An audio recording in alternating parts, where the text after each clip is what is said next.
22대 국회 원구성 협상을 위한 법정 시한이 하루 앞으로 다가왔습니다. 여야는 법제사법위원장과 운영위원장 등 주요 상임위 배분을 놓고 여전히 양보 없는 대치를 벌이고 있는데요. 진행 상황 국회 연결해 자세히 알아보겠습니다. 이준혁 기자. 네, 국회입니다. 네, 여전히 원구성 협상은 난항인데 여야 지도부 오늘도 만납니까? 아닙니다. 아직 원구성 협상만을 위한 별도 회동은 예정돼 있지 않습니다. 우원식 국회의장은 어제 선출 직후 민주당 박찬대 원내대표와 만난 자리에서 오늘 오후라도 양당 원내대표를 소집해 협의를 이어가겠다는 뜻을 내비친 바가 있습니다. 또 잠시 뒤에 오전 10시부터는 현충일 추념식이 서울동작구 국립현충원에서 열리는데 이 자리에 여야 대표와 원내대표가 모두 모이는 만큼 귀추가 주목됩니다.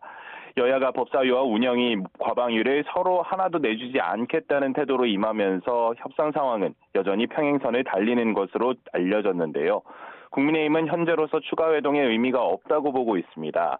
국민의힘 원내 관계자는 YTN과 통화에서 어제 야당이 단독으로 본회의를 개최하기 전까지만 해도 대화 의지가 있었지만 지금은 사실상 타협의 여지가 사라진 거로 보인다고 말했습니다. 배준영 원내수석 부대표도 오늘 한 라디오 인터뷰에서 임대차 3법 등 과거 사례를 거론하며 다수당이 법사위를 가져갈 경우 게이트키핑 기능이 사라져 국민이 불행해진다고 강조했습니다. 이어 국민의힘은 과거부터 국회가 지켜온 대화와 타협의 전통을 유지하겠다는 의무감을 느껴왔는데 민주당은 그런 모습을 보이지 않는다고 비판했습니다. 반면 민주당은 이런 여당의 반발을 의도적인 지연 전략이라고 보고 국회의장이 국회법에 따라 서둘러 맞춰야 한다는 입장입니다.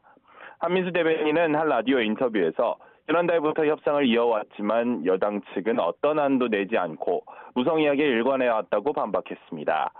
지난 22대 국회에서 법사위를 여당이 맡으며 민생법안까지 발목이 잡혔던 상황 등을 지적하며 필수 상임위들에 대해서는 양보라는 말이 맞지 않는다고 주장했습니다.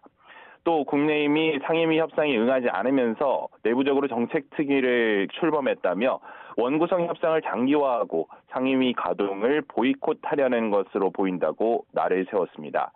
우 의장의 경우 앞서 여야를 향해 법정 시한인 내일 자정까지 상임위 선임안을 제출하라고 요구한 만큼 법대로라는 야당 논리에 일단 힘을 실어준 것으로 보입니다.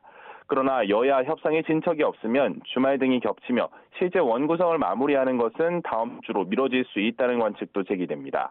지금까지 국회에서 YTN 이준엽입니다.